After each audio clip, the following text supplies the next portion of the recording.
সুপ্রিয় দর্শক আসসালামু আলাইকুম। আজকের রেসিপিতে স্বাগতম জানাচ্ছি।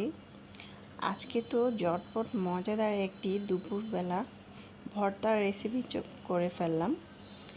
এখন কিন্তু কাঁচা আম প্রায় শেষ, বাজারে কিন্তু এখনও কিনতে পাওয়া যায়। তো আর কথা নয়, ভর্তা আজকে আমি আমের ভর্তাটা যেভাবে তৈরি করে দেখাবো, এভাবে যদি আমের ভর্তাটা তৈরি করেন তাহলে কিন্তু এই ভর্তার স্বাদ সারা জীবন মনে থাকবে। তো আর কথা নয়, দেখতে পাচ্ছেন আমগুলো প্রথমে ছিলে নেওয়া হয়েছে, তারপরে এগুলো ধুয়ে পরিষ্কার করে এগুলো গ্রেড করা নেওয়া হচ্ছে। দেখতে পাচ্ছেন এগুলো সবগুলো একইভাবে গ্রেড করা হবে। দেখতে পাচ্ছেন আপনারা চাইলে কিন্তু এই ভর্তাটা এভাবে তৈরি করে আপনারা কিন্তু চাইলে একটি ডিব্বার মধ্যে এটা সংরক্ষণ করেও রাখতে পারেন। এটা খেতে এতটাই মজাদার হয়েছিল। তা সবগুলো কিন্তু একইভাবে গ্রেড করে নেওয়া হচ্ছে। আর দেখতে পাচ্ছেন আমাদের বিড়ালটাও কিন্তু ভর্তা খাওয়ার জন্য বসে আছে। সে কখন ভর্তা খাবে তার কিন্তু ভর্তা খাওয়ার জন্য একদম রসালো রসালো লাগছে যে কখন এই ভর্তাটা খাবে।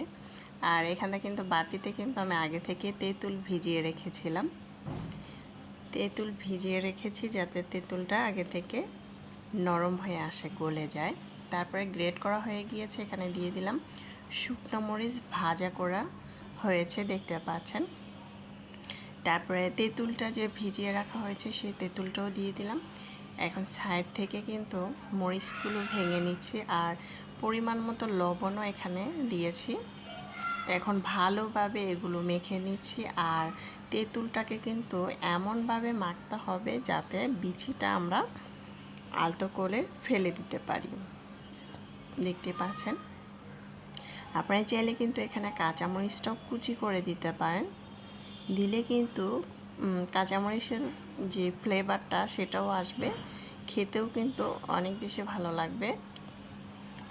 এখন আমি সবগুলো মেখে নিয়েছি। এখন সবগুলো একসাথে মেখে নিচ্ছি। মরিচটা এমনভাবে মাখতে হবে যাতে ভালোভাবে মাখা হয়।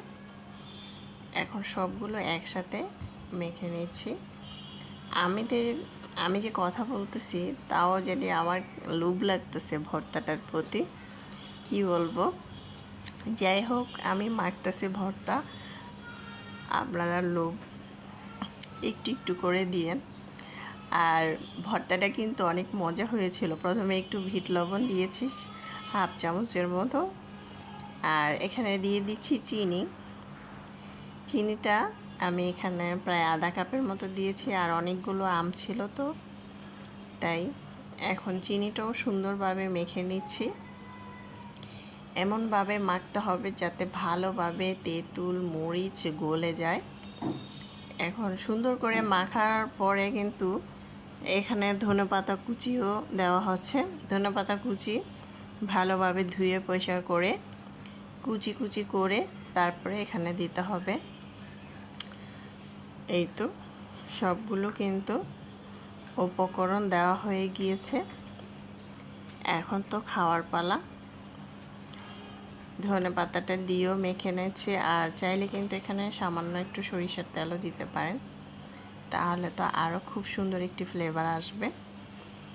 এই তো আমার কিন্তু অলরেডি মাখা হয়ে গিয়েছে। এখন আমি একটি বাটিতে নিয়ে নিচ্ছি। আর ভর্তাটা দেখতে পাচ্ছেন কতটা ইয়ামি লাগছে। আর বাসায় যদি চিনিটার বদলে আপনারা গুড় দিতে পারেন তাহলে কিন্তু খেতে আরও বেশি ভালো লাগবে। মাশাআল্লাহ, দেখতে যেমন সুন্দর হয়েছে খেতেও কিন্তু আলহামদুলিল্লাহ। এই ভর্তাটা অনেক লোকজন খেয়েছে। আপনারা চাইলে এইভাবে আমের ভর্তাটা তৈরি করে খেতে পারেন। আর এখন কিন্তু আম পাওয়া যাচ্ছে বাজারে প্রচুর পরিমাণ। আর যখন আম হবে তখনই কিন্তু কাঁচা আমটা এইভাবে ভর্তা তৈরি করলে সবাই একদম চেটে পুটে খেয়ে নেবে। আশা করছি রেসিপিটি ভালো লেগেছে। ভালো লাগলে অবশ্যই চ্যানেলটা সাবস্ক্রাইব করে লাইক দিয়ে পাশে থাকবেন। যারা নতুন রাঁধুনি তাদের তো আজকের রেসিপিটা অনেক বেশি কাজে লাগবে। আশা করছি এই রেসিপিটা আপনারা ট্রাই করে দেখতে পারেন বাসায়। বাচ্চা থেকে বড় সবাই প্রশংসা করবে, আর যাদেরকে খাবেন তারা তো অনেক বেশি পছন্দ করবে। প্রশংসায় একদম পঞ্চমুখ হয়ে যাবেন যে ভর্তাটা খুবই মজা হয়েছে, মাশাল্লাহ। এতক্ষণ আমার সঙ্গে যারা যারা ভর্তার রেসিপিটা দেখেছেন অসংখ্য ধন্যবাদ জানিয়ে আজকের জন্য বিদায় নিচ্ছি। আল্লাহ হাফেজ, এনজয়।